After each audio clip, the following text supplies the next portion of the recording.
Hi, I'm Chris and I'm from codewithoutcode.com. Today I'm going to show you the ultimate guide to winning Startup Weekend Part 2. Our first part actually covers our recipe for time allocation as well as what the judges are looking for.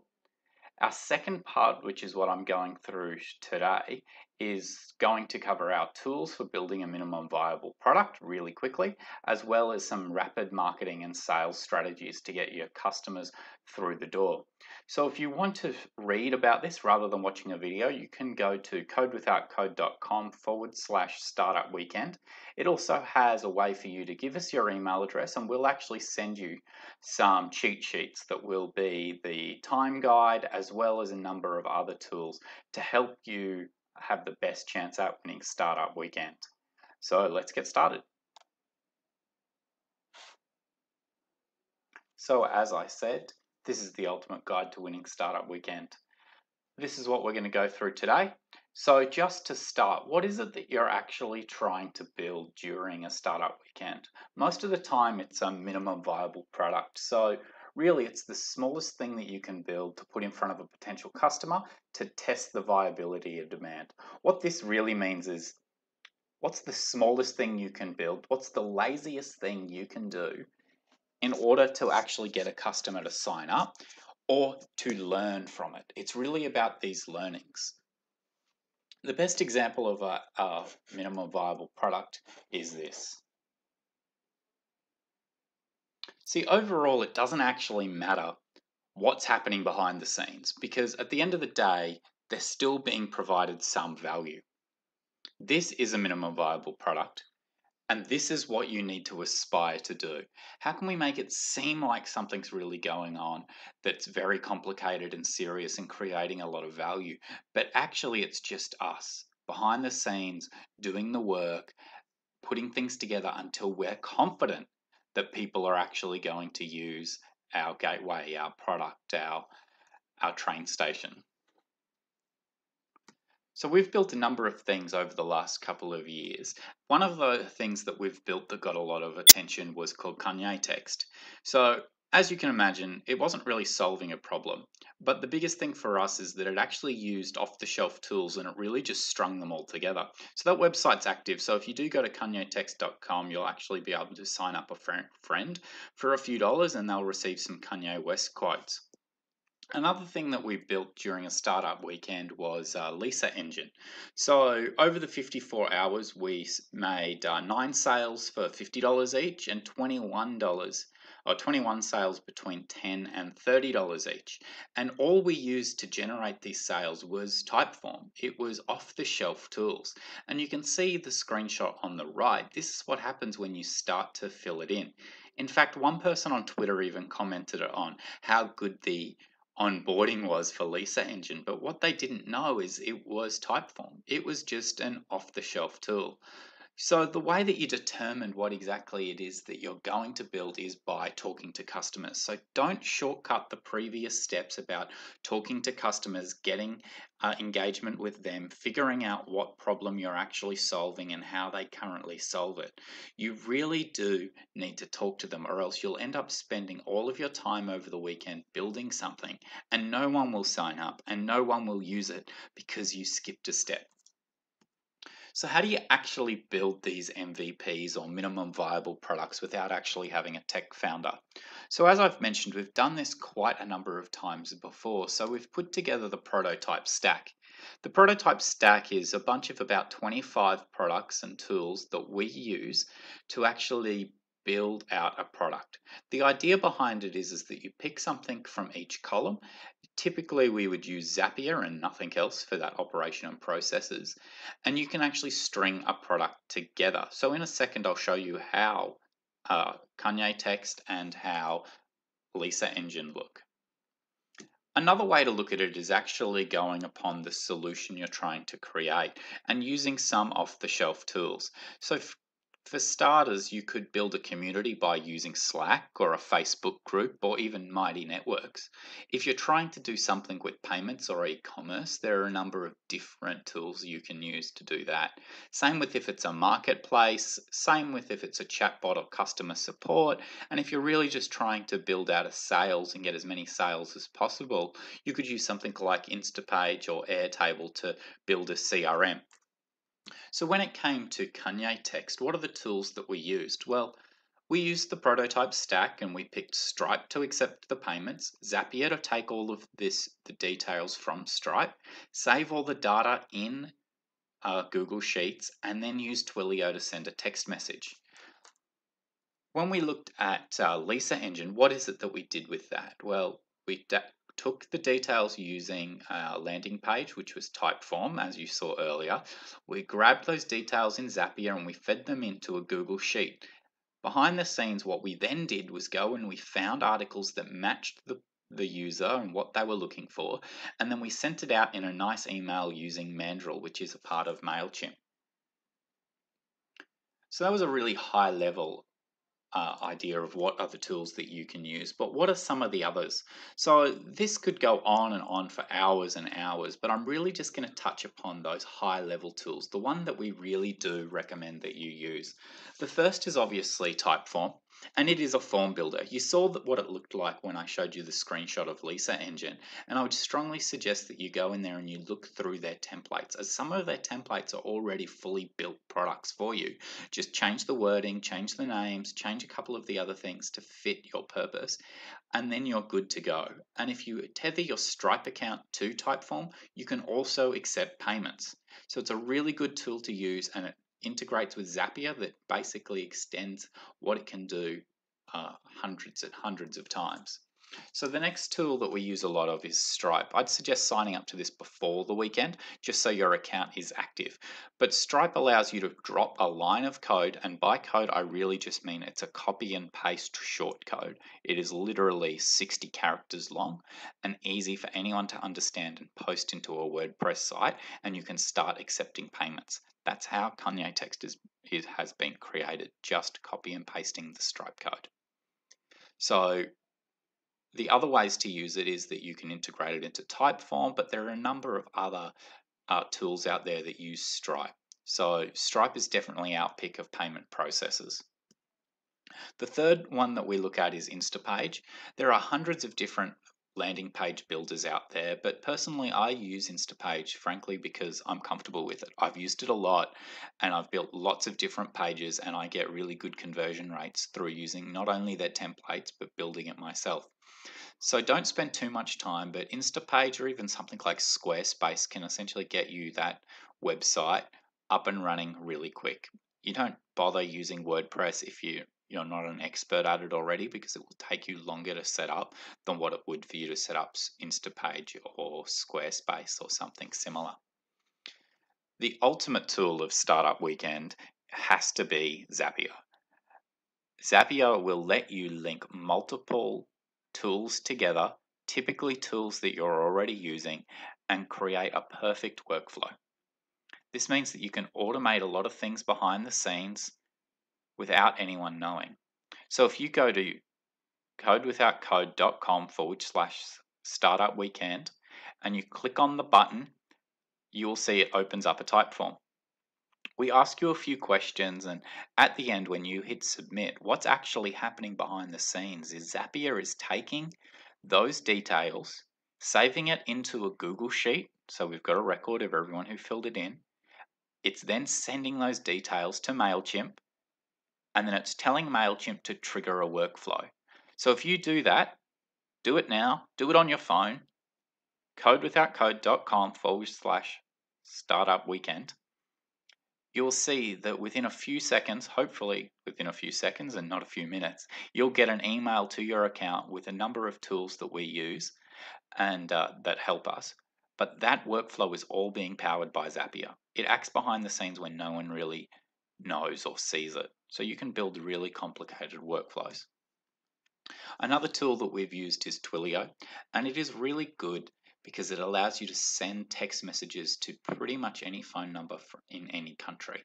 We've used this for Kanye text, and it's a really good way to reach out to customers. You can also use it in reverse. So rather than using it to send messages to customers, you can actually get customers to send a message to you and then use Zapier to trigger a workflow. There are a few more tools that we use, such as Canva, which we use to do graphic design. We just use the templates, we change the image, we change the text, but it's what we use to generate a lot of the ads that we run, as it's very easy to use and the design is good. Another tool that we'd use when we're looking at doing app designs is actually prototyping on paper. Prototyping on paper allows you to draw on a sheet of paper how you think your app is going to look and actually demo it. It makes it look like it's a real app, but frankly, it's not. So, this is a great tool to go and take to your customers during your customer interviews after you've identified that there's a problem and actually get them to use your tool. The best part about using prototyping on paper is that it doesn't use too much color, it doesn't use logos, so people actually focus on the workflow and what you're doing rather than pinpointing, oh, I don't like the color of this button, which can get frustrating really quick. In order to generate logos, there's a lot of online logo creators. One that we've seen here is the Squarespace logo creator, but there's also one made by Shopify. So take a look at those. Please, during a startup weekend, don't spend any more than 15 minutes on your logo. Frankly, it doesn't matter. In the future, you can change it. So the next part is rapid sales and marketing. What this means is that we're trying to get sales and interest through the door as quick as possible. We're not trying to sit down and generate a full on marketing campaign and make everything beautiful. Our approach here is very quick and very dirty. What I mean is that we will spin up an ad knowing that we haven't fully completed the landing page and use that as time pressure for us to make sure we get it done. We use a number of tools and channels to do this. So just to start, one that we've already covered is Canva. Canva is your friend in this case. There are ad templates in there for Facebook, for Instagram, for Google AdWords, all sorts of different areas. So use that to create your ads. Don't overthink it. Spin up a couple of different options, and when you actually attach your image to your ad, use various ones and A/B test them. You'll see which ones are taking off.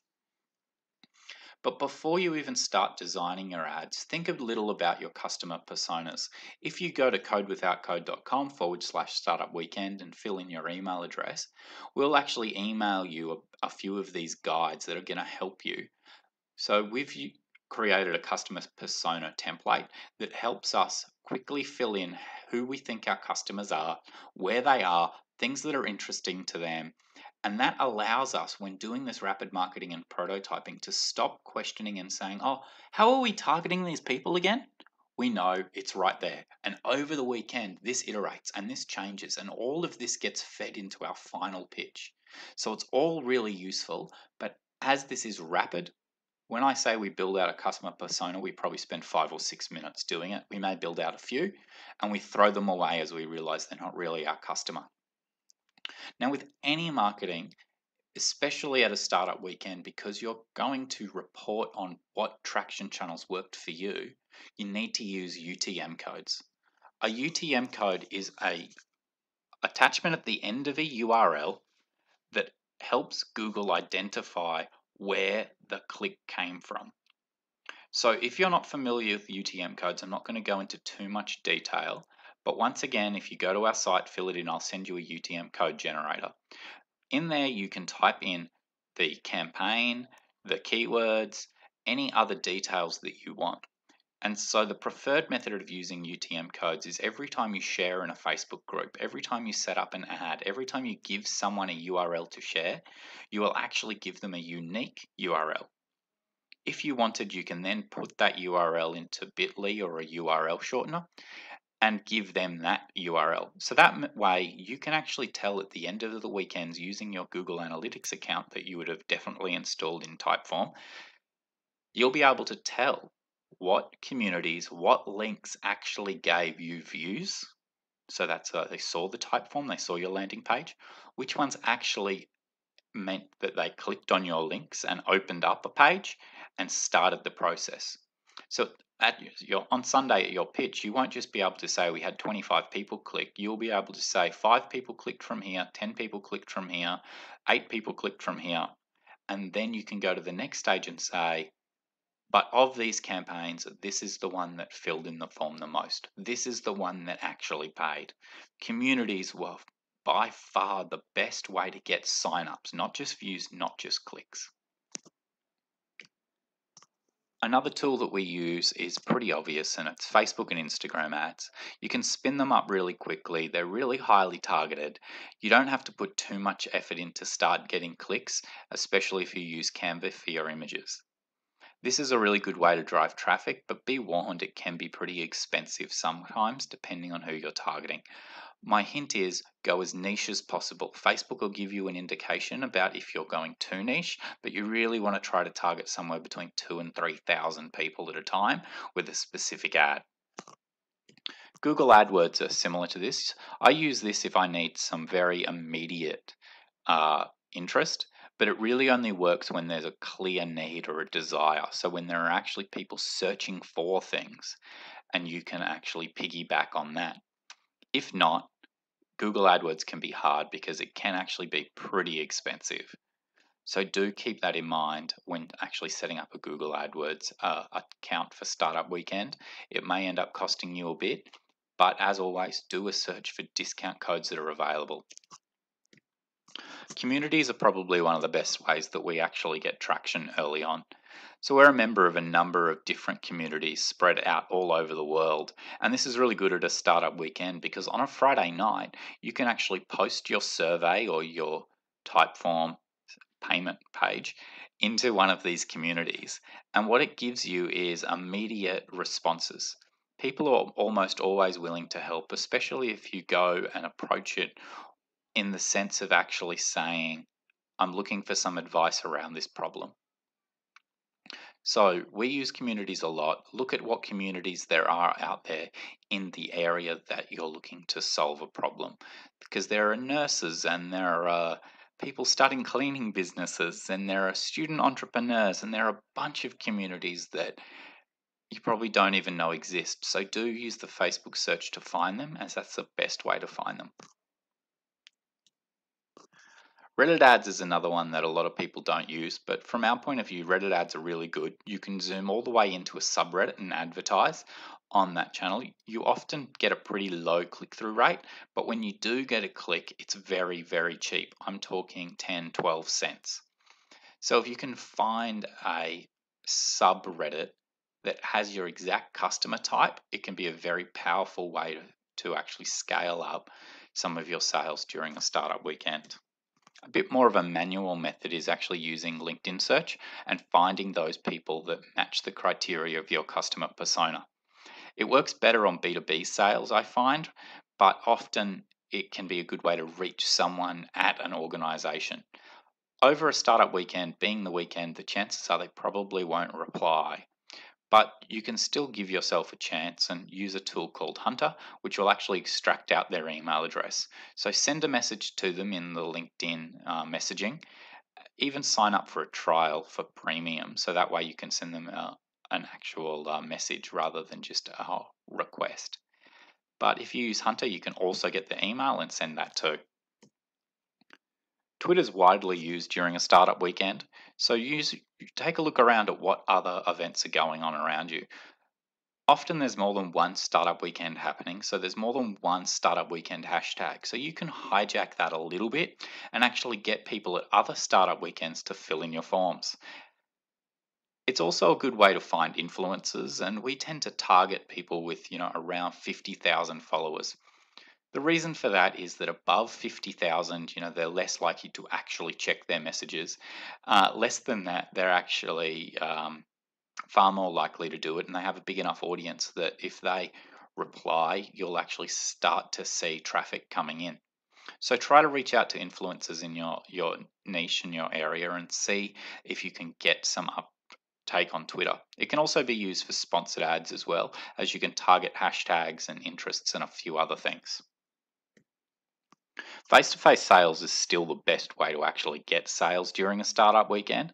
Going out on the street and talking to people, it is the most scary, but it's actually the most rewarding, and you're going to learn far more in a face-to-face sale than you are through setting up an ad, because you can't check with people, you can't find out exactly why they're signing up or don't want to sign up.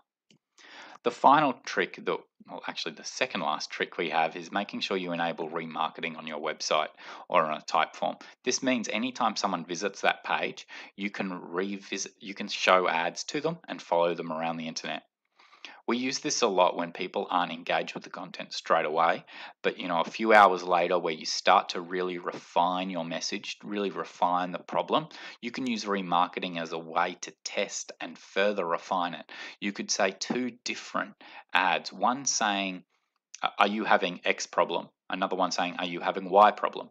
Obviously, reframe it so it's a bit more catchy and you're going to get clicks through it, but that's a really basic way to actually use it. The final one is actually Product Hunt. Don't use Product Hunt unless you're actually got a prototype. They're not really fond of you just putting a link up for a register now page. But if you've actually built a product, post it on Product Hunt. You will need to find someone who's a hunter and who can actually post on Product Hunt. But if you sign up, go and have a look at your network, your Twitter followers, your Facebook friends. The chances are you'll probably have someone in your network who can actually post on Product Hunt. And then all you need to do is try to convince them to post. If you can't convince them to post, the chances are you're probably not going to convince a judge on Sunday that you're worthy of a win. So make sure you've nailed that problem and you've done all the work beforehand before trying to post on Product Hunt. So that's the ultimate guide to winning Startup Weekend, and I'm Chris from Code Without Code. Please visit our website and opt in to receive all of the hints and tips that we're going to share about Startup Weekend.